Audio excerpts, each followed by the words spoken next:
बिस्मिल्लाहिर्रहमानिर्रहीम। बेटा last class में हम पेंशन तक डिस्कशन कर चुके थे। आज हम अपनी डिस्कशन को कंटिन्यू करते हैं। कहाँ से? कम्यूटेशन ऑफ पेंशन से। अब ये कम्यूटेशन ऑफ पेंशन का मतलब क्या होता है बेटा? कम्यूटेशन ऑफ पेंशन का मतलब ये है कि जो पेंशन फंड है, जो आपका पेंशन फंड जिस जिस रकम से चल रहा है, जिससे आपको एन्युटी या परपिचुटी मिलेगी पेंशन के तौर पर, समझ लें एक दरख्त है जिससे फल आपको मिलेगा, आप वो दरख्त ही काट रहे हैं, आप वो दरख्त ही काटना चाह रहे हैं। तो अगर आप अपने पेंशन फंड को ही विड्रॉ कर लेते हैं और पेंशन फंड से रकम आप निकाल लेते हैं, तो फिर उस केस में उसकी टैक्सेबिलिटी क्या होगी? तो अगर आप बतौर government employee pension fund withdraw करते हैं तो वो विड्रॉल जो है फुली एग्जेम्प्ट है। ठीक है जी। कम्यूटेशन ऑफ पेंशन का एक मतलब ये है कि एक पेंशन फंड को एक जगह से, एक अकाउंट से दूसरे अकाउंट में मूव करना, जाहिर सी बात है वो भी विड्रॉल कहलाएगा। अच्छा जी। गवर्नमेंट एम्प्लॉय अगर पेंशन फंड विड्रॉ कर, देखिए दो अलग बातें हैं, पेंशन एक अलग बात है और पेंशन फंड विड्रॉ करना अलग बात है। तो जो शख्स पेंशन फंड विड्रॉ करेगा उसको हम बोलेंगे कम्यूटेशन ऑफ पेंशन। तो अगर कोई बंदा पेंशन फंड विड्रॉ करता है या पेंशन फंड में मौजूद रकम विड्रॉ करता है, तो वो कौन है? गवर्नमेंट एम्प्लॉय है, तो उसका विड्रॉल फुली एग्जेम्प्ट है, उसको कोई अमाउंट सैलरी का पार्ट नहीं बनेगा। यानी उसको एग्जेम्पशन दे दी किसने? लॉ ने। हाँ जी, बात क्लियर है? सब लोग रिस्पॉन्स करें प्लीज। आसान बात है ना, मुश्किल बात तो नहीं है। कोई जल्दी रिस्पॉन्स करें, सब लोगों से पूछ रहा हूँ। ओके ना। अब अगर वो गवर्नमेंट एम्प्लॉय नहीं है, वो कौन सा एम्प्लॉय है? प्राइवेट सेक्टर का एम्प्लॉय है। तो प्राइवेट सेक्टर का एम्प्लॉय जो होगा, अब डिपेंड ये करता है कि प्राइवेट सेक्टर में जो पेंशन का सिस्टम है वो किस तरह चल रहा है। तो दो बातें हमारे सामने होंगी बेटा। पेंशन स्कीम जो होगी वो अप्रूव्ड होगी, या पेंशन स्कीम जो होगी वो अनअप्रूव होगी। अप्रूव का मतलब क्या है? कि जो आपने अकाउंट ओपन किया है जिसमें आप पैसा सेव करते हैं अपने एम्प्लॉयज के लिए, ताकि रिटायरमेंट के बाद आप उनको उनकी पेंशन दे सकें, तो अगर आप उस अकाउंट को, उस पेंशन फंड को या स्कीम को अप्रूव करवा लेते हैं, तो अप्रूव करवाने से ये होगा कि वो भी एग्जेम्प्ट हो जाएगा। अप्रूव किससे करवाना है? टैक्स अथॉरिटीज से। तो अगर आपने जहां पर पेंशन का पैसा जमा होता है उसको अगर आपने अप्रूव करवा लिया है, तो और उस अकाउंट से अगर पैसा विड्रॉ होता है, एम्प्लॉय अपना पैसा निकाल लेता है, कम्यूटेशन ऑफ पेंशन करता है, तो अगर वो पेंशन स्कीम अप्रूव है तो वो भी एग्जेम्प्ट है, उसकी भी कोई टैक्सेबिलिटी नहीं होगी। अच्छा जी। लेकिन अगर आपने पेंशन का अकाउंट तो ओपन कर लिया है जहां पर आप एम्प्लॉय के लिए पैसा सेव कर रहे हैं, लेकिन उस पेंशन स्कीम को आपने टैक्स डिपार्टमेंट से अप्रूव नहीं करवाया, तो फिर क्या होगा? अगर कोई एम्प्लॉय अनअप्रूव पेंशन स्कीम से पैसा विड्रॉ करता है, तो फिर उसकी एग्जेम्पशन की लिमिट है बेटा। वो लिमिट कितनी है? एग्जेम्प्ट अप टू ₹75,000 और 50% of the amount receivable which ever is lower. ठीक है जी। तो मिसाल के तौर पर अगर मैं बोलूं कि एक गवर्नमेंट एम्प्लॉय है, वो अपने पेंशन फंड से 10 लाख रुपए की रकम विड्रॉ करता है, तो क्या 10 लाख रुपए सैलरी का पार्ट बनेंगे? वो गवर्नमेंट एम्प्लॉय है, जवाब दें। क्या 10 लाख रुपए सैलरी का पार्ट बनेंगे? वो गवर्नमेंट एम्प्लॉय है। रिस्पॉन्स कीजिए बेटा सब लोग।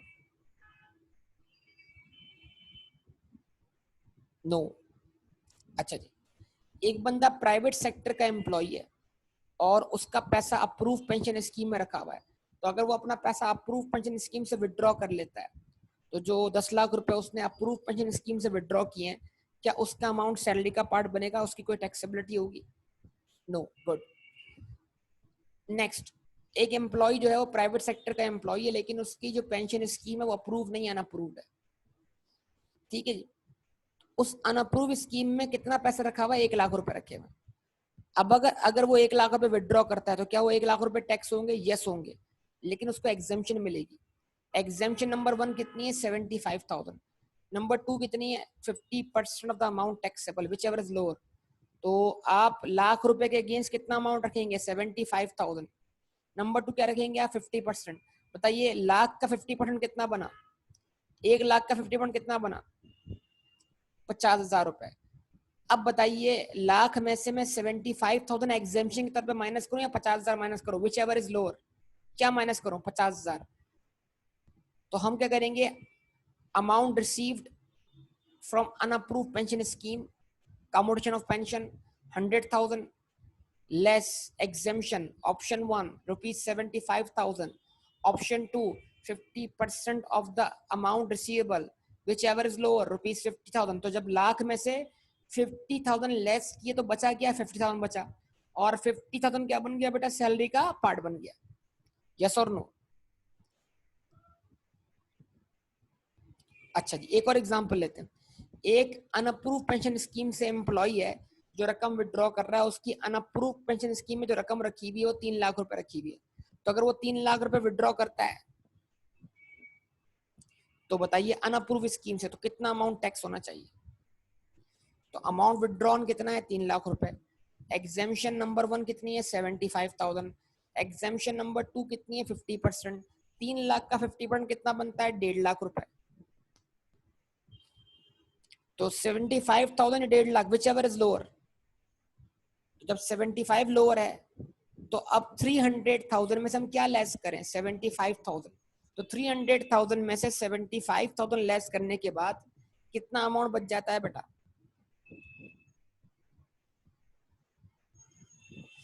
225,000, 2,25,000। तो 3 लाख में से एग्जेम्पशन माइनस करने के बाद जो बचेगा वो सैलरी का क्या बन जाएगा, पार्ट बन जाएगा। तो इस केस में कितना अमाउंट सैलरी का पार्ट बनेगा,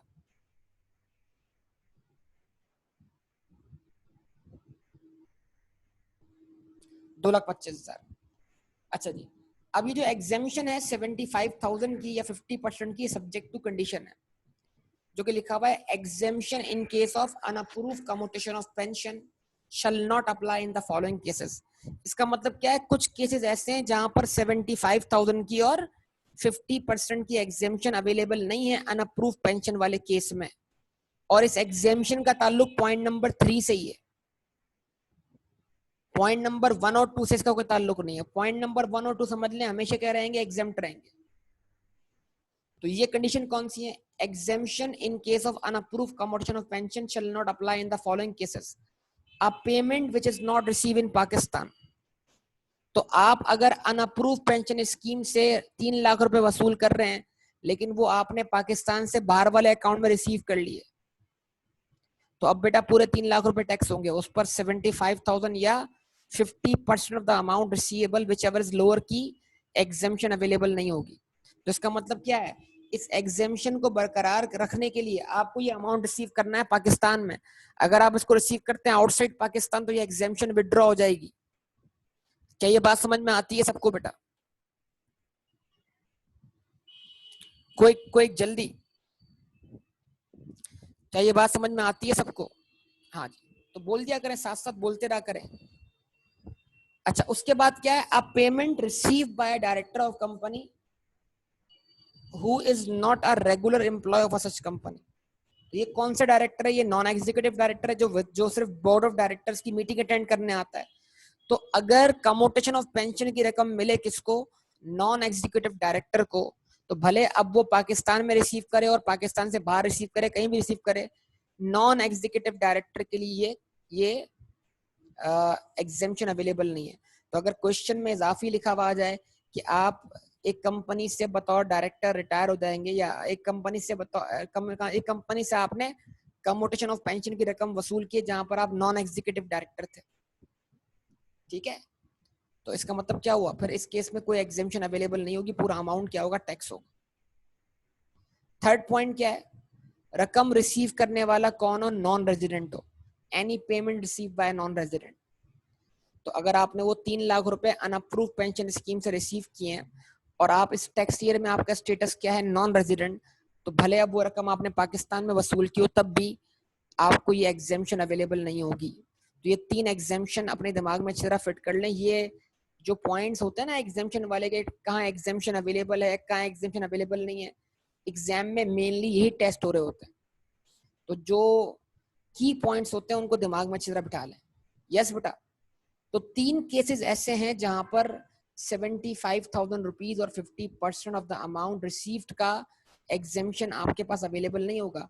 नंबर 1, अगर वो पेमेंट पाकिस्तान से बाहर रिसीव की जाए। नंबर 2, या पेमेंट रिसीव करने वाला किसी कंपनी का डायरेक्टर हो लेकिन वो उस कंपनी का रेगुलर एम्प्लॉय ना हो। नंबर 3, पेमेंट रिसीव करने वाला कौन हो, नॉन रेजिडेंट हो। जवाब दें बेटा। तो अगर पेमेंट रिसीव करने वाला कौन है, रेगुलर एम्प्लॉय है, तो फिर तो भले डायरेक्टर है लेकिन रेगुलर एम्प्लॉय है, तो फिर तो उसके लिए ये एग्जेम्पशन अवेलेबल होगी ना बेटा। जो रेगुलर एम्प्लॉय नहीं है उसके लिए एग्जेम्पशन अवेलेबल नहीं होगी।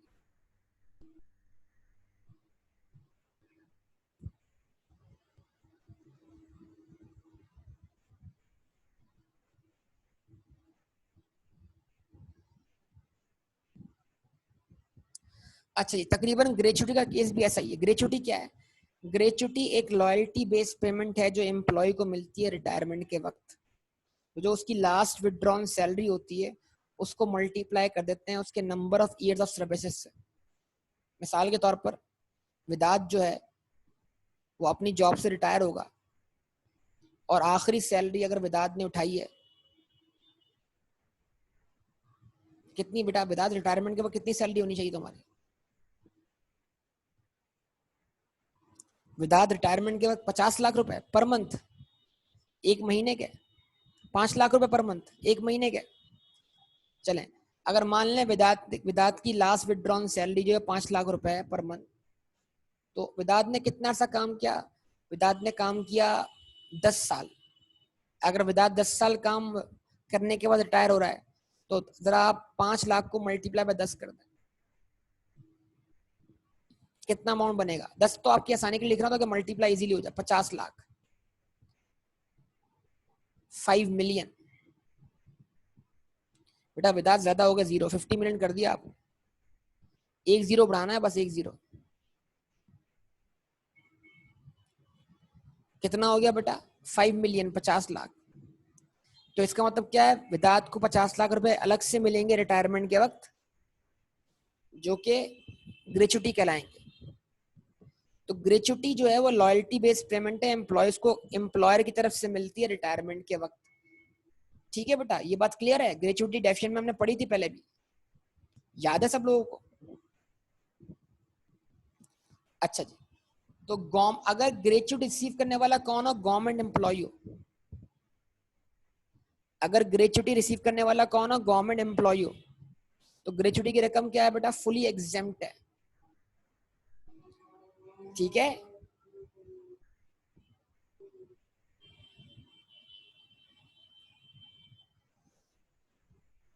और अगर ग्रेचुटी रिसीव करने वाला गवर्नमेंट एम्प्लॉय ना हो तो फिर वो ग्रेचुटी कैसे रिसीव कर रहा है? तो अगर वो ग्रेचुटी रिसीव कर रहा है अप्रूव ग्रेचुटी फंड से, तो फिर gratuity is what? Fully exempt. तब भी ग्रेचुटी एक फुली एग्जेम्प्ट है। ठीक है जी। और अगर ग्रेचुटी रिसीव करने वाला ग्रेचुटी को रिसीव कर रहा है अप्रूव ग्रेचुटी स्कीम से, तो फिर एग्जेम्पशन कितनी अवेलेबल होगी? 3 लाख तक की। और अगर ग्रेचुटी अनअप्रूव्ड है, चाहे वो फंड हो या स्कीम हो, तो फिर एग्जेम्पशन वही वाली होगी जो कंपटीशन ऑफ पेंशन की एग्जेम्पशन होगी। वो कौन सी एग्जेम्पशन है? कि एग्जेम्प्ट अप टू ₹75,000 और 50% of the amount receivable which ever is lower. तो चले जनाब स्टार्ट करते हैं। फर्ज कीजिए विदात गवर्नमेंट एम्प्लॉय है, तो क्या होगा? 50 लाख रुपए जो विदात को ग्रेचुटी की तरफ में मिले, क्या उसको हम सैलरी में ऐड करेंगे? एग्जेम्प्ट है। गुड, जबरदस्त। चले मान लें विदात गवर्नमेंट एम्प्लॉय नहीं है, लेकिन विदात को जो पैसे मिल रहे हैं वो अप्रूव ग्रेचुटी फंड से मिल रहे हैं, तो क्या इस 50 लाख रुपए को हम सैलरी में ऐड करें, टैक्सेबल करें? नो। अच्छा जी, विदात को 50 लाख रुपए मिल रहे हैं अप्रूव ग्रेचुटी स्कीम से, तो अब कितना अमाउंट टैक्स होना चाहिए? तो 50 लाख में से आप क्या करेंगे? 3 लाख की एग्जेम्पशन माइनस कर देंगे, यस और नो? और 47 लैक्स या 4.7 मिलियन रुपीस क्या करेंगे आप? सैलरी का पार्ट बनाएंगे। जवाब दें। अच्छा, बाज लोग इस पे भी सेपरेट ब्लॉक ऑफ इनकम लेने के क्या है? कायल हैं। तो कुछ आई कैप में सजेस्टेड आंसर ऐसे आए हैं जिसमें इसको भी सेपरेट ब्लॉक लिया गया है। हालांकि वो सेपरेट ब्लॉक वाला ऑप्शन जो है वो लिखा हुआ था कहां पर? कंपनसेशन के वक्त, ग्रेचुटी के साथ नहीं लिखा हुआ। तो इसमें थोड़ा डिफरेंस ऑफ ओपिनियन है कि इसको आपने सेपरेट ब्लॉक ऑफ इनकम बना के टैक्स करना है कि नहीं करना। तो आई कैप के कुछ सजेस्टेड आंसर में इसको भी सेपरेट ब्लॉक ऑफ इनकम बना के लिया गया है, तो आप चाहें तो उसको फॉलो कर सकते हैं। लेकिन हम जो सिस्टम फॉलो कर रहे हैं, किताब फॉलो कर रहे हैं, उसमें हम इसको सेपरेट ब्लॉक ऑफ इनकम नहीं मानते, ठीक है बहरहाल। लेकिन अगर आप आई कैप को फॉलो करना चाहें कर सकते हैं, आई कैप उसको कंसीडर करेगा। Approve gratuity scheme exempt up to 300,000 बेटा। अच्छा भाई, अब उसके बाद विदात जो है वो गवर्नमेंट एम्प्लॉय नहीं है, ना वो ग्रेचुटी की रकम वसूल कर रहा है अप्रूव ग्रेचुटी फंड से, वो ना वो रिसीव कर रहा है अप्रूव स्कीम से। अब या तो वो पैसा रिसीव कर रहा है अनअप्रूव ग्रेचुटी फंड या अनअप्रूव स्कीम से, अनअप्रूव है बस, चाहे फंड हो या स्कीम हो। तो फिर कितनी एग्जेम्पशन अवेलेबल होगी? तो फर्ज करें विदात जो है, अब इसको इसमें अमाउंट थोड़ा कम करते हैं, विदात जो है वो 4 लाख रुपए वसूल कर रहा है अनअप्रूव ग्रेचुटी फंड से या स्कीम से, तो बताइए कितना अमाउंट टैक्स होना चाहिए?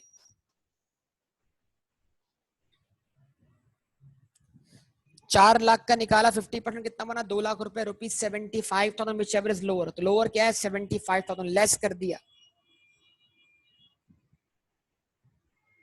कितना हो जाएगा 325,000। वेरी गुड, 325,000 सैलरी का पार्ट बन जाएगा। लेकिन इस पॉइंट नंबर 4 पर भी क्या है बेटा, जो फोर्थ पॉइंट है इस पर भी वो एग्जेम्पशन विड्रॉ होने वाली बात है। अब अगर विदात ये रकम, फोर्थ पॉइंट, ये जो एग्जेम्पशन विड्रॉ होने वाली बात है इसका ताल्लुक सिर्फ 4 पॉइंट से, उसका 1 2 3 से कोई ताल्लुक नहीं है, तो 1 2 3 की एग्जेम्पशन बरकरार रहेगी। तो अगर विदात ये रकम पाकिस्तान से बाहर रिसीव कर ले तो फिर क्या 3,25,000 टैक्स होंगे या पूरे 4 लाख टैक्स होंगे? जवाब दें। इसकी भी वही एग्जेम्पशन है, मतलब एग्जेम्पशन खत्म हो जाएंगी। अच्छा जी, विदात ये रकम अनअप्रूव ग्रेचुटी की रिसीव कर रहा है बतौर डायरेक्टर ऑफ अ कंपनी, और वो उस कंपनी का रेगुलर डायरेक्टर नहीं है, तब भी बताइए 325,000 टैक्स होंगे या 4 लाख टैक्स होंगे?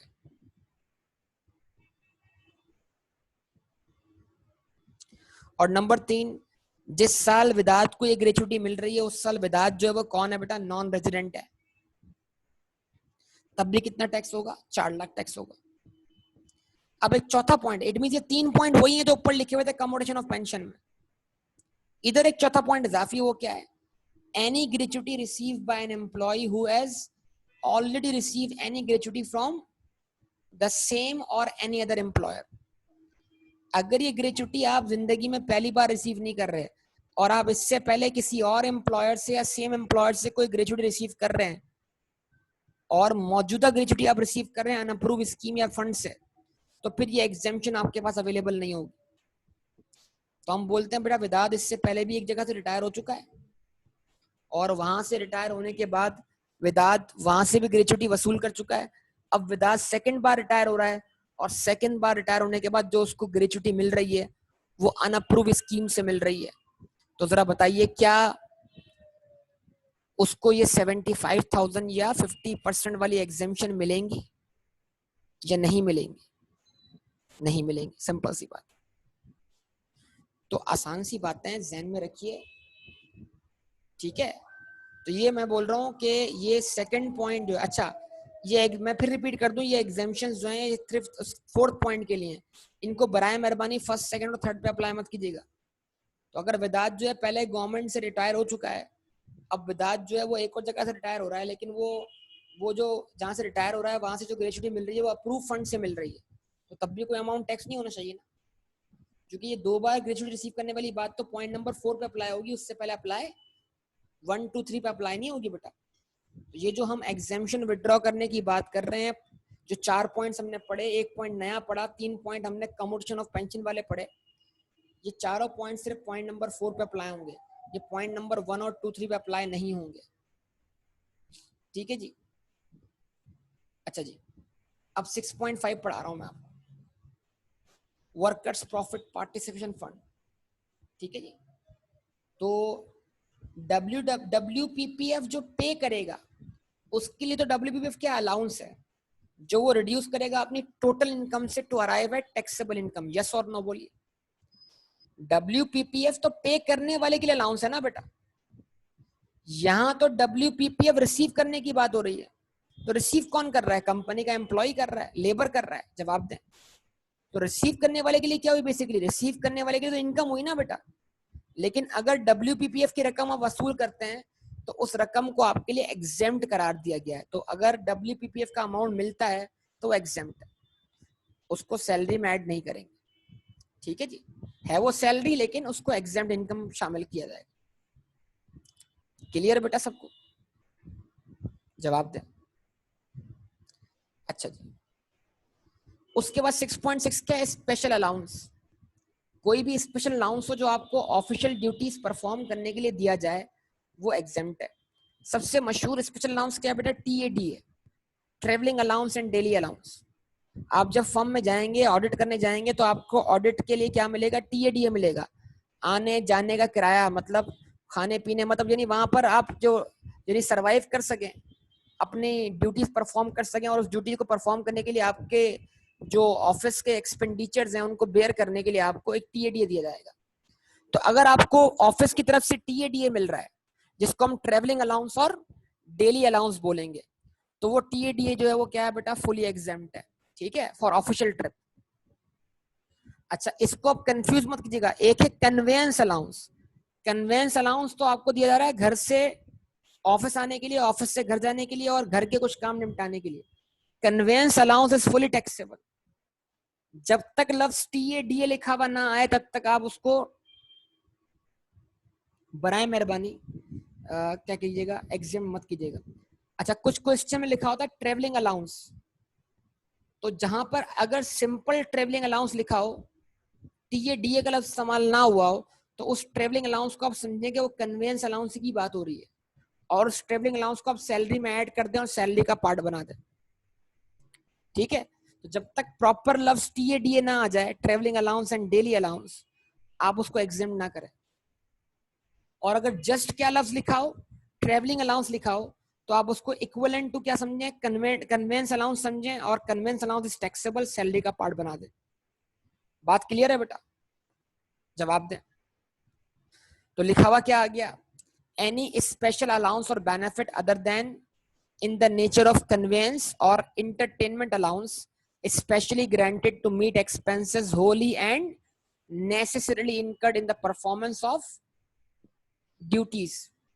तो ऑफिस की ड्यूटी परफॉर्म करते वक्त आपको जो भी अलाउंस मिलेगा, वो अलाउंस ऑफिस की ड्यूटी परफॉर्म अगर करने के लिए है, तो फिर वो अलाउंस क्या होगा? आपका एग्जेम्प्ट होगा। भले उस पैसे से फिर आप खाएं पिए कुछ भी करें, वो पैसे आप बचा भी लें, बचाकर अपनी जात पे खर्च भी कर लें, तब भी कोई इशू नहीं। तो ऑफिस की जो ऑफिशियल ड्यूटीज परफॉर्म करने के लिए आपको अलाउंस, आपको किराया मिला है जहाज का, आप चले गए ट्रेन में और आपने पैसे बचा लिए, तो आप, ये आपकी मर्जी है, कोई टेंशन नहीं। वो पैसे आप फिर आपने अपने पास रख लिए, आपने अपनी जात पे खर्च कर लिए, कोई टेंशन नहीं। तो travelling allowance and daily allowance जो ऑफिशियल ट्रिप के लिए मिलता है वो एग्जेम्प्ट है। उसके बाद एक और अलाउंस है रिलोकेशन अलाउंस। जब एक एम्प्लॉय को एक जगह से दूसरी जगह ट्रांसफर किया जाता है, तो उसको उसका घर मुंतकिल करने के लिए एक अलाउंस मिलता है कंपनी की तरफ से, जिसको हम क्या बोलते हैं? Relocation allowance. तो रिलोकेशन अलाउंस को भी क्या कर दिया? एग्जेम्प्ट कर दिया। प्रीवियसली मतलब यानी समझ लें 2 साल पहले ये एग्जेम्प्ट नहीं था, अब इसको अलग से एग्जेम्प्ट किया गया।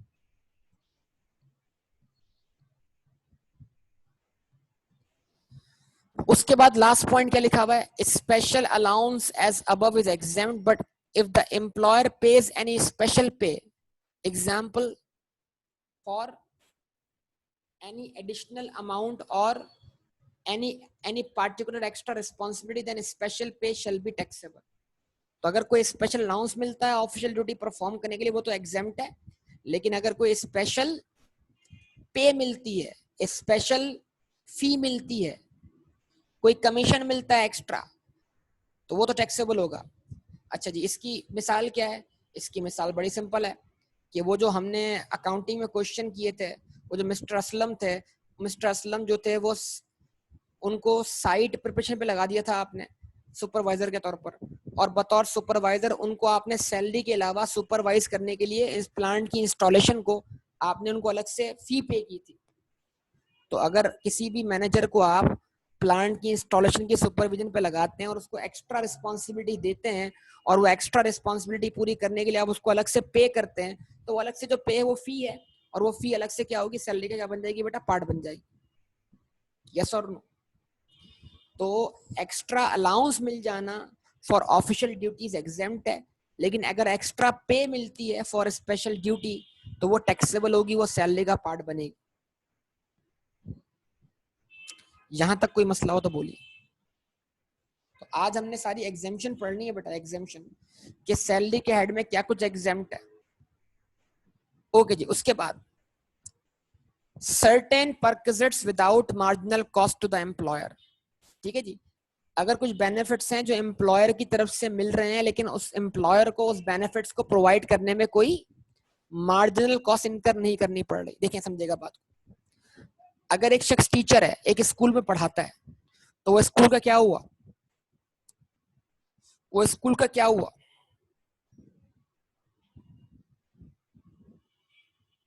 एम्प्लॉय हुआ ना। सब रिस्पॉन्स करें तो बात बनेगी। वो स्कूल का क्या हुआ, एम्प्लॉय हुआ। यस, जवाब दें, ऐसे ही है ना।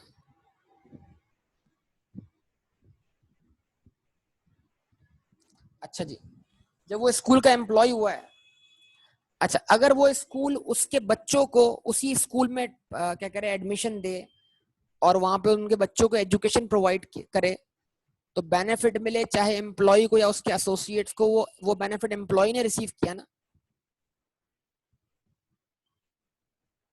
यस और नो? तो अगर कोई स्कूल अपने एम्प्लॉय के बच्चों को free of cost education provide करता है, तो क्या ये एम्प्लॉय के लिए परक्विजिट नहीं है, बेनिफिट नहीं?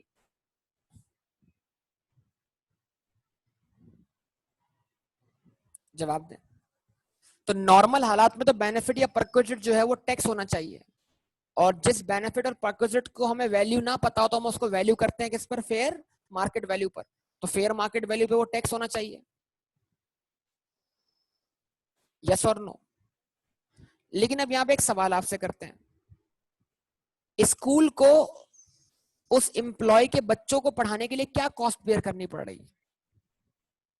एक क्लासरूम है, उस क्लासरूम में 30 बच्चे हैं, अगर वहां 32 बच्चे आ जाएंगे, 2 बच्चे और बढ़ जाएंगे, तो स्कूल की कॉस्ट में क्या इजाफा होगा? पंखा वही चलेगा, एसी वही चलेगा, टीचर वही पढ़ाएगा, उसकी सैलरी फिक्स है। तो अगर क्लास में 2 बच्चे आके बैठ जाएंगे स्कूल की, तो उससे स्कूल की कॉस्ट में कोई तब्दीली वाकया नहीं होगी। यस और नो?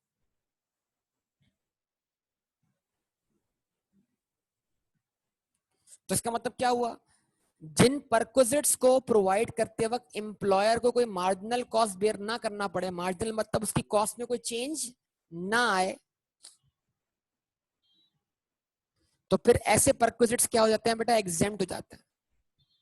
क्या हो जाते हैं, एग्जेम्प्ट। फिर उनको हम टैक्स नहीं करते, उनको हम सैलरी का पार्ट नहीं बनाते। ठीक है, लेकिन क्या तमाम किस्म के ऐसे परक्विजिट एग्जेम्प्ट होंगे? नहीं। सबसे पहले जिनके नाम बता दिए गए वो एग्जेम्प्ट है। तो हम तरतीब वाइज ऐसे परक्विजिट्स को पढ़ लें जिनको खुद लॉ ने बता दिया है नाम लेकर के, ऐसे परक्विजिट कौन कौन से हैं जो एग्जेम्प्ट होंगे। ठीक है जी, तो value of the following perquisites received by an employee is exempt. Number 1, free or subsidized food provided by hotels and restaurants to its employees during duty hours। ठीक है जी, तो एम्प्लॉयज को जो ड्यूटी आवर्स में खाना मिलता है फ्री या सब्सिडाइज्ड, वो बेनिफिट या परक्विजिट जो है वो क्या है, एग्जेम्प्ट है। ठीक है, उसके बाद फ्री और subsidise education provided by an educational institution to the children of its employees. अगर एक एजुकेशन इंस्टीट्यूट क्या करता है, अपने एम्प्लॉयज के बच्चों को फ्री एजुकेशन या सब्सिडाइज एजुकेशन प्रोवाइड करता है, तो ये भी परक्विजिट क्या होगा, एग्जेम्प्ट होगा। तो अगर एग्जेम्प्ट ना होता तो फिर क्या होता, फिर जो स्कूल की फीस होती वो एम्प्लॉय की सैलरी का पार्ट मान ली जाती। और अगर वो 50% ऑफ करता स्कूल एम्प्लॉय होने की बिना पर, तो जो रिमेनिंग 50% का बेनिफिट होता वो भी सैलरी का पार्ट बन जाता। लेकिन लॉ ने क्या कर दिया, इसको एग्जेम्प्ट कर दिया, तो अब एग्जेम्प्ट मान लें इसको आप। अच्छा जी, फ्री और सब्सिडाइज मेडिकल ट्रीटमेंट, ठीक है, मेडिकल ट्रीटमेंट दे रहा है, कौन दे रहा है? मेडिकल हॉस्पिटल दे रहा है। फ्री और subsidise medical treatment provided by hospital और क्लिनिक टू इट्स एम्प्लॉइज। एक हॉस्पिटल, एक क्लिनिक है जो अपने एम्प्लॉयज को फ्री और सब्सिडाइज मेडिकल ट्रीटमेंट दे रहा है। तो वो फ्री मेडिकल ट्रीटमेंट क्या है? एग्जेम्प्ट है। सब्सिडाइज मेडिकल ट्रीटमेंट क्या एग्जेम्प्ट है तो बेनिफिट, लेकिन सैलरी का पार्ट नहीं बनेगा। और उसके बाद बोलता है, फोर्थ पॉइंट है, any other perquisite for which the employer does not have to bear any marginal cost notified by the FBR। इसका मतलब ये है कि ऐसे परक्विजिट तो बहुत सारे हो सकते हैं जिसमें एम्प्लॉयर को मार्जिनल कॉस्ट बेयर ना करनी पड़े। तो सिर्फ मार्जिनल कॉस्ट बेयर करना इनफ नहीं है, यानी वो परक्विजिट नोटिफाइड बाय एफबीआर भी होने चाहिए। तो अगर एफबीआर उनको नोटिफाई नहीं करता तो इसका मतलब क्या है? भले अब उस पर मार्जिनल कॉस्ट इनकर हो रही हो, सॉरी मार्जिनल कॉस्ट भले बेयर ना हो रही हो, फिर भी वो परक्विजिट्स क्या हो जाएंगे? टैक्सेबल हो जाएंगे। ठीक है बेटा। अब यहाँ पर प्रीवियसली इस किताब में एक एग्जाम्पल हुआ करती थी जो अब मौजूद नहीं है। वो एग्जाम्पल क्या थी? अब बताइए, जहाज के टेक ऑफ करने की कॉस्ट क्या है? फिक्स होगी ना। जहाज के टेक ऑफ करने की कॉस्ट क्या होती है? फिक्स होती है कि नहीं होती?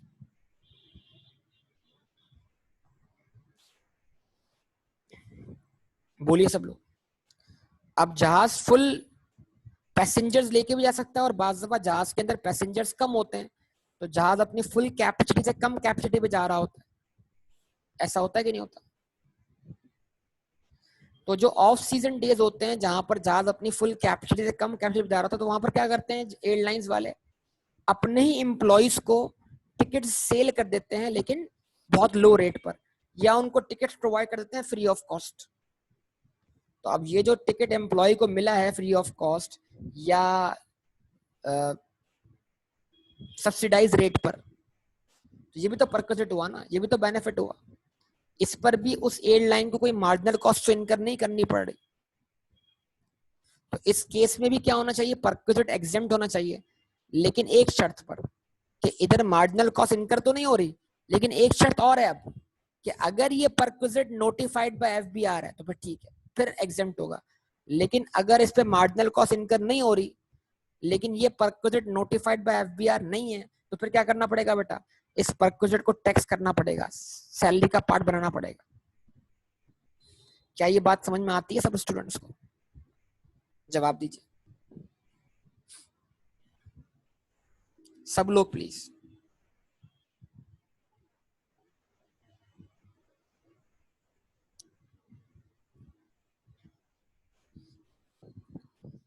ठीक है जी।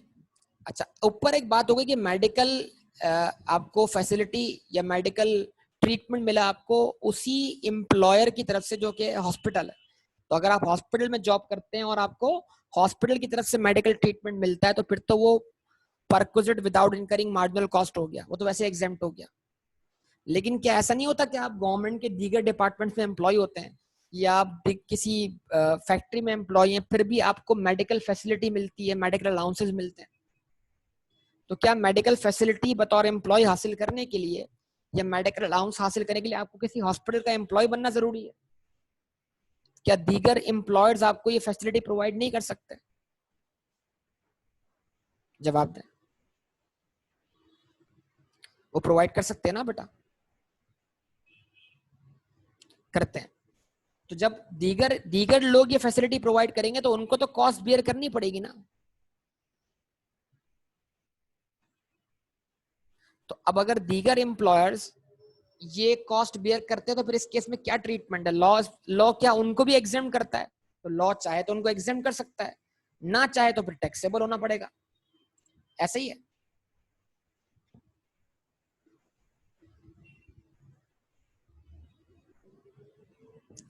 तो बेटा क्या लिखा हुआ आ गया? मेडिकल फैसिलिटी और रीइंबर्समेंट ऑफ मेडिकल एक्सपेंसेस। क्या मतलब? कि अगर आपको आपके एम्प्लॉयर की तरफ से क्या मिलती है? मेडिकल फैसिलिटी मिलती है या मेडिकल रीइंबर्समेंट मिलती है। मतलब आप इलाज करवाते हैं, बिल देते हैं किसको? एम्प्लॉयर को, वो आपके खर्चे आपको रीइंबर्स कर देता है। या फिर दूसरी सूरत क्या है कि आपका एम्प्लॉयर जो है उसने एक हॉस्पिटल मतलब से कॉन्ट्रैक्ट किया हुआ है, तो जब भी चाहें आप जाएं अपना इलाज करवा लें उस हॉस्पिटल से जाके। तो बेनिफिट मिले आपको भले थर्ड पार्टी से, बेनिफिट मिले आपको भले थर्ड पार्टी से, आपका इलाज कौन कर रहा है? हॉस्पिटल, लेकिन किसके कहने पे कर रहा है? आपके एम्प्लॉयर के कहने पर। तो बेनिफिट मिले भले थर्ड पार्टी से, एम्प्लॉयर के कहने पर या उसके एसोसिएट के कहने पर, वो बेनिफिट सैलरी का क्या बनना चाहिए? पार्ट बनना चाहिए। यस और नो? जवाब दें। तो बेनिफिट मिल रहा है हॉस्पिटल से, लेकिन किसके कहने पे मिल रहा है?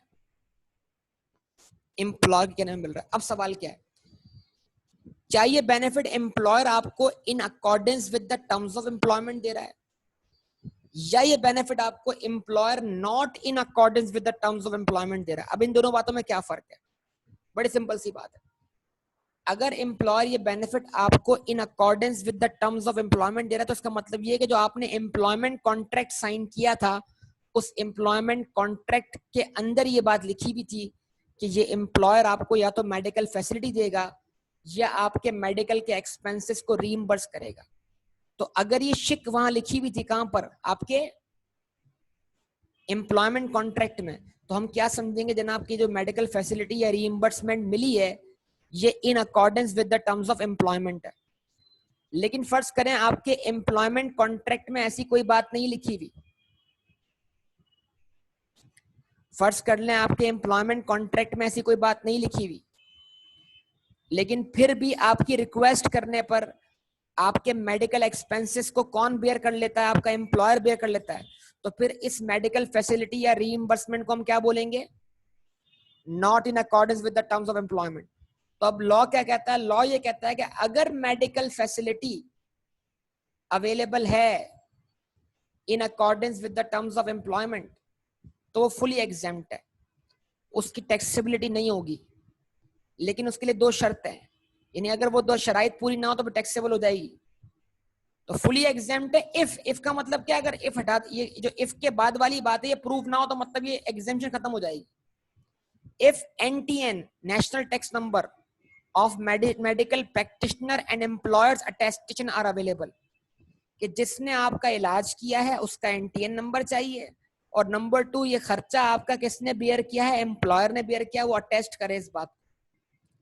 तो अगर मेडिकल प्रैक्टिशनर का NTN और एम्प्लॉयर का अटेस्टेशन अवेलेबल है, तो जो मेडिकल फैसिलिटी या रीइंबर्समेंट आपको मिली है वो क्या हो जाएगी बेटा? फुली एग्जेम्प्ट हो जाएगी। ठीक है जी। तो एक एम्प्लॉई है जिसका मेडिकल ऑपरेशन हुआ, उसके ऑपरेशन पे कॉस्ट आई 2 लाख रुपए, वो 2 लाख रुपए पूरे के पूरे एम्प्लॉयर ने उसको रीइंबर्स कर दिए। तो ये क्या मिला? Reimbursement of medical expenses. दवाओं पे खर्चा हुआ 1 लाख रुपए के करीब तर, कितना अमाउंट हो गया? 3 लाख रुपए, वो भी रीइंबर्स कर दिया किसने? एम्प्लॉयर ने। तो टोटल अमाउंट जो रीइंबर्स किया एम्प्लॉयर ने वो कितना किया? 3 लाख रुपए। अब सवाल करना है अपने आप से पहला, क्या ये रीइंबर्समेंट एम्प्लॉयमेंट टर्म्स की बिना पर हो रही है या सिर्फ ये रिक्वेस्ट पे हो रही है?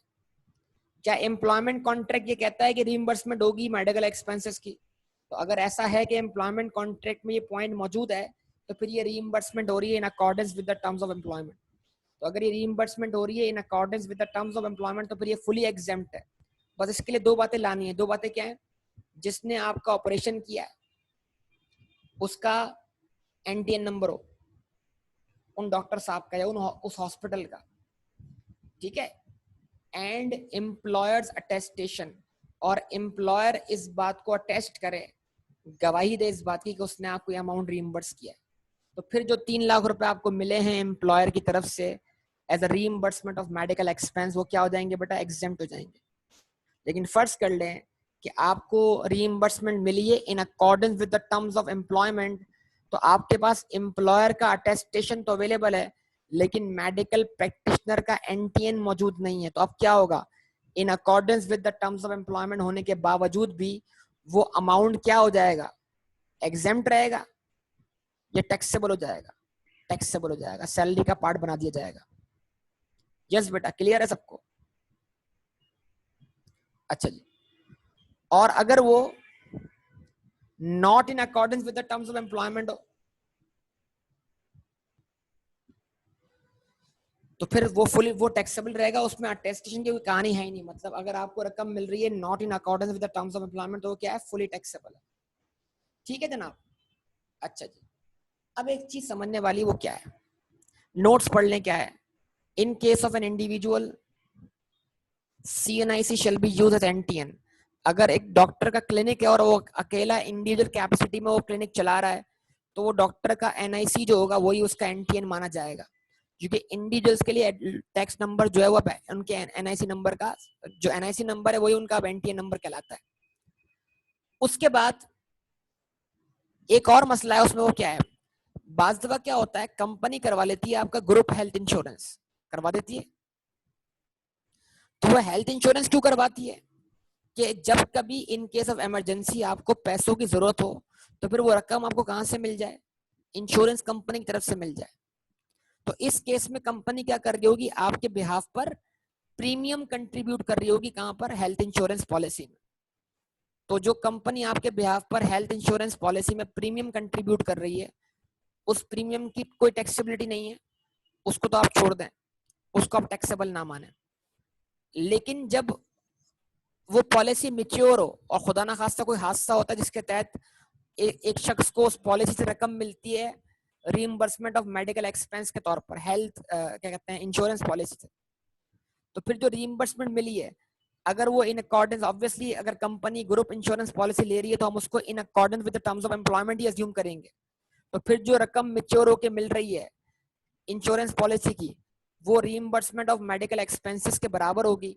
और इस केस में अगर NTN नंबर और एम्प्लॉयर का अटेस्टेशन अवेलेबल हो, तो फिर ये रकम भी एग्जेम्प्ट मान ली जाएगी।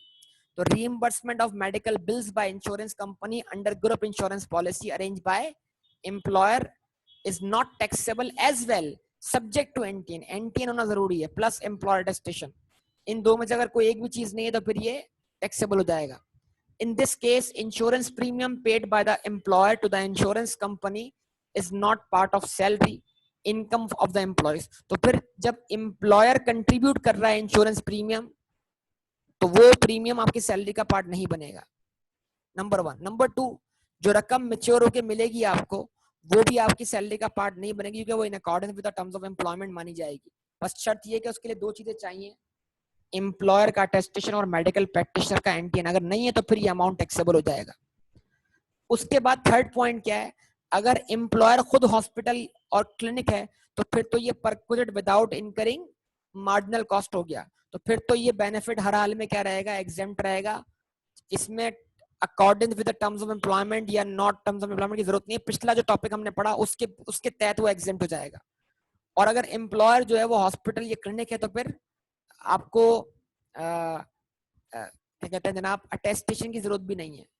ठीक है जी, NTN या अटेस्टेशन की जरूरत भी नहीं होगी। तो ये सारी बातें आपके सामने मौजूद है। बेटा कुछ सवाल हो तो पूछिए, यहाँ तक जवाब दें।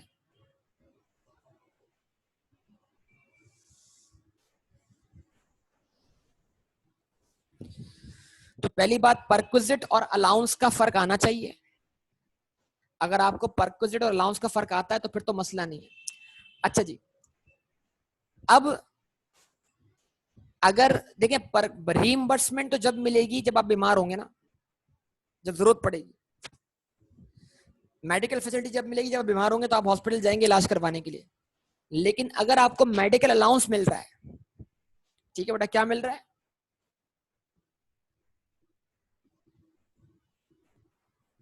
बेटा क्या मिल रहा है, मेडिकल, जवाब दें बेटा, क्या मिल रहा है बेटा, मेडिकल अलाउंस मिल रहा है। तो मेडिकल अलाउंस तो आपको हर महीने मिलता रहेगा, उसके लिए आपको बीमार होने की जरूरत नहीं है। तो अगर आपको मेडिकल अलाउंस मिल रहा है, तो मेडिकल अलाउंस जो है वो एग्जेम्प्ट है up to 10% of basic salary. क्या मतलब इस बात का, चलें इस बात को समझ लेते हैं। अप टू का मतलब क्या है, ज्यादा में ज्यादा, यानी एग्जेम्पशन 10% तक है या उससे कम है उससे ज्यादा नहीं है। तो इस बात को हम समझ लेते हैं एग्जाम्पल कवर करके।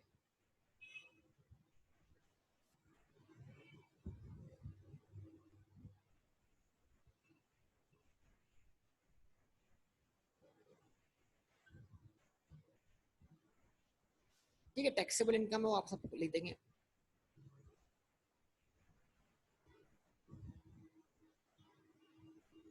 बेसिक सैलरी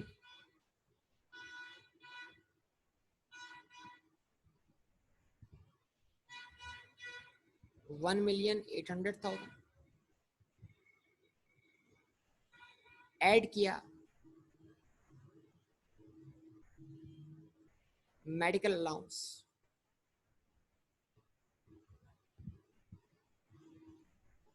1,80,000, तो आपको मेडिकल अलाउंस मिल रहा है साल का 1,80,000।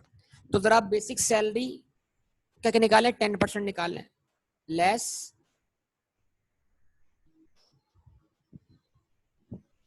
exempt up to 10% of basic salary. 18 lakh का 10% कितना बनेगा, 1,80,000 बनेगा ना। तो 1,80,000 आपको मेडिकल अलाउंस मिल रहा है, और जो बेसिक सैलरी का 10% है वो भी 1,80,000 है। तो इस केस में कोई मेडिकल अलाउंस आपकी सैलरी का पार्ट नहीं बना। जवाब दे बेटा, बात समझ में आती है?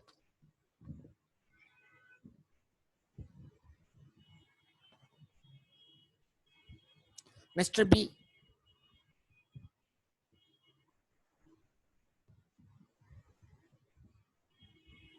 बेसिक सैलरी 18 लाख, ऐड क्या किया,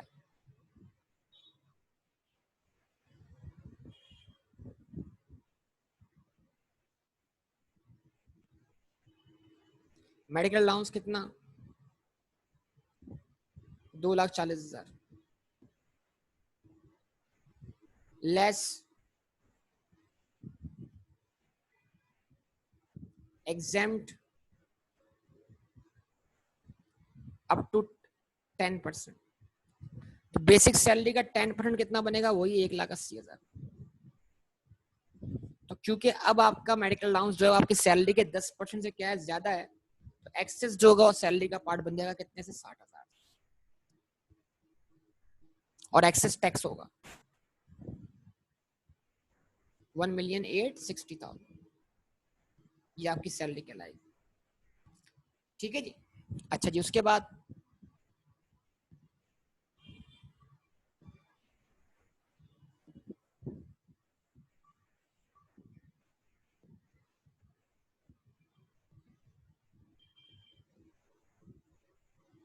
मिस्टर सी,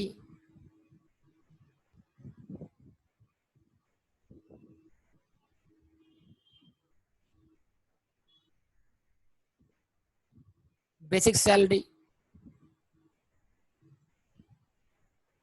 1,800,000,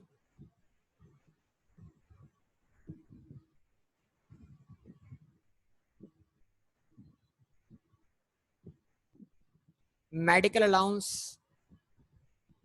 150,000, ठीक है जी, लेस exempt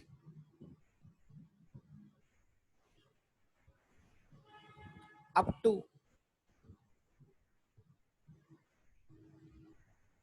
10% of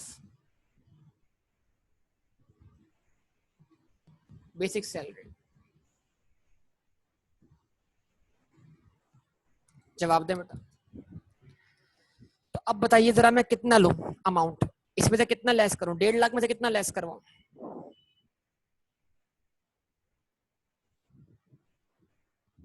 बोलिए,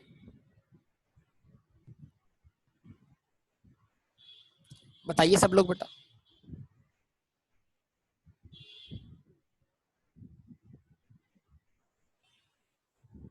भाई बताइए सब लोग, जवाब दीजिए, रिस्पॉन्स दीजिए, 1.5 लाख में से कितना लेस करवाऊं, एग्जेम्पशन कितनी लेस करूं।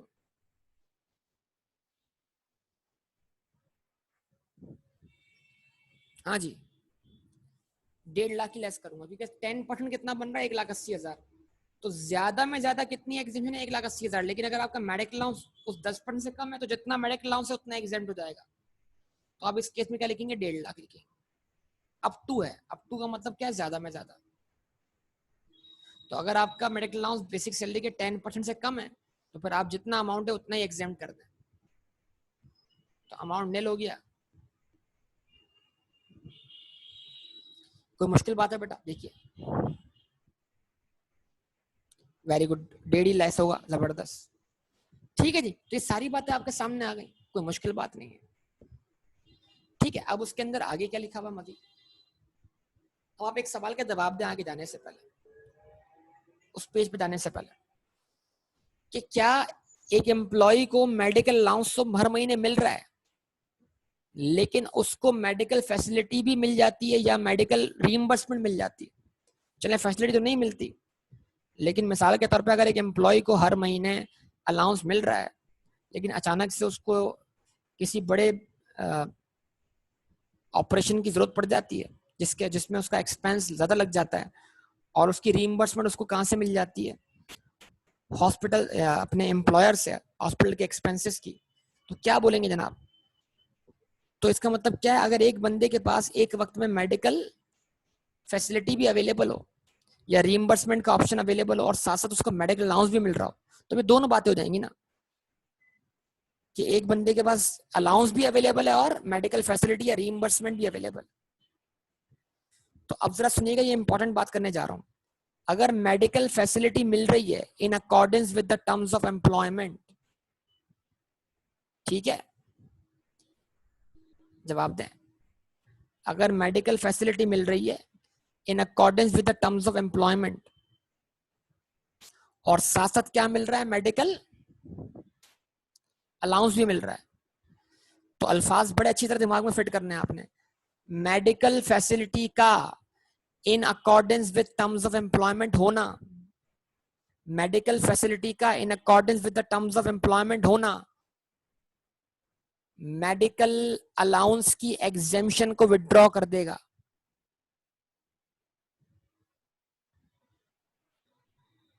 क्या बोल रहा हूं?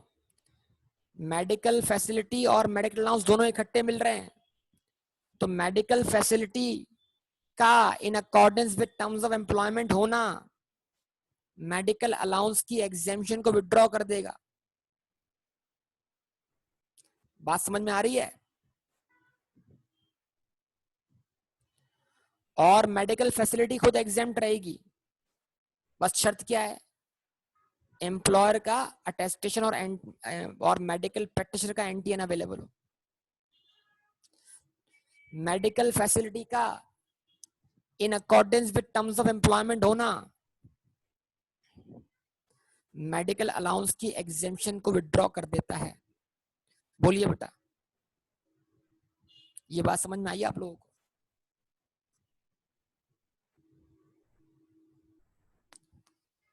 तो लिखा हुआ क्या जरा देखिएगा बेटा, इसको यहाँ पे जरा आप देखिए।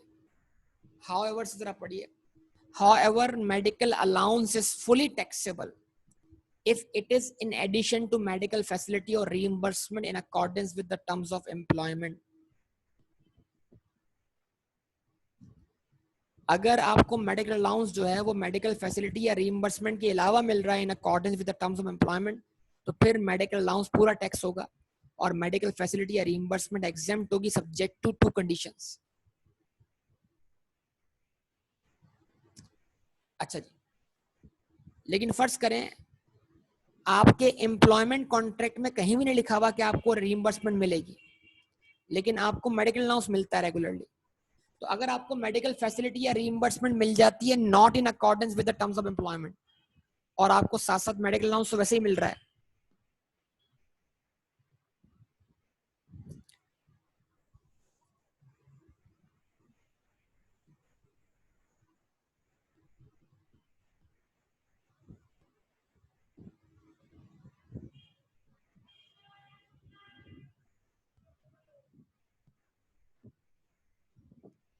ठीक है।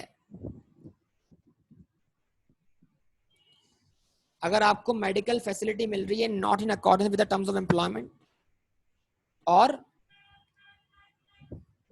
मेडिकल अलाउंस भी मिल रहा है, तो मेडिकल अलाउंस तो एग्जेम्प्ट ही रहेगा और मेडिकल फैसिलिटी उस केस में क्या होगी, टैक्सेबल होगी। ठीक है जी, मैंने क्या बोला, मेडिकल फैसिलिटी का इन accordance with terms of employment होना मेडिकल फैसिलिटी का इन accordance with terms of employment होना मेडिकल अलाउंस की एग्जेम्पशन को खत्म कर देगा। लेकिन अगर मेडिकल फैसिलिटी मिल रही है not in accordance with the terms of employment, साथ साथ मेडिकल अलाउंस मिल रहा है, तो मेडिकल अलाउंस तो एग्जेम्प्ट रहेगा और मेडिकल फैसिलिटी क्या हो जाएगी, टैक्सेबल हो जाएगी।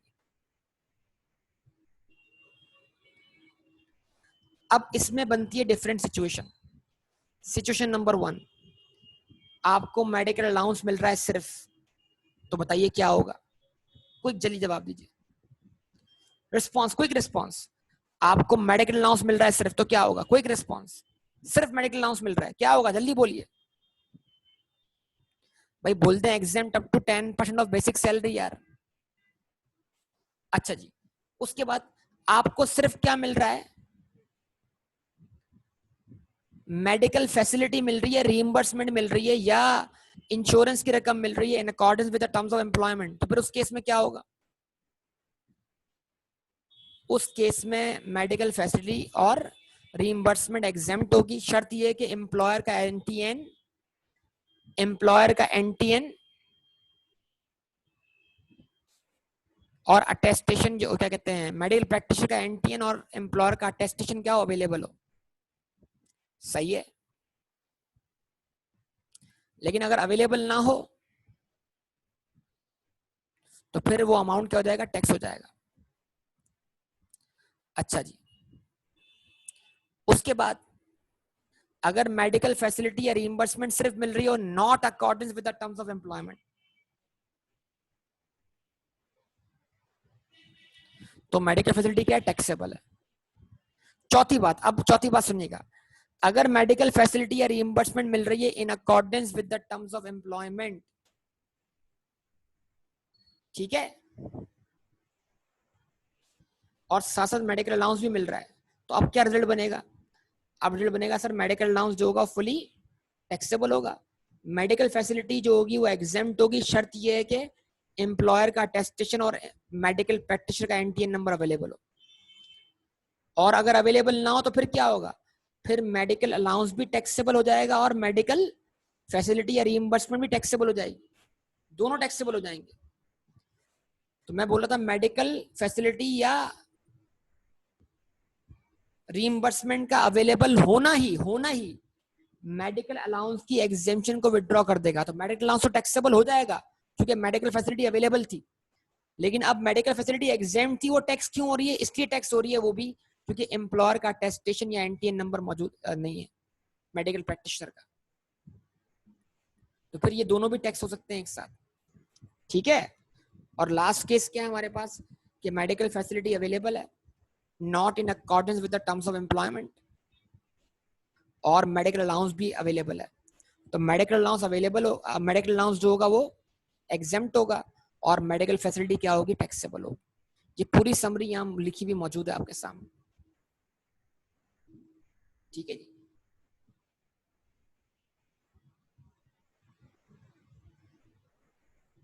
तो यहां तक इसको स्टॉप करेंगे, बाकी इंशाल्लाह डिस्कशन करेंगे आपसे अगली क्लास में।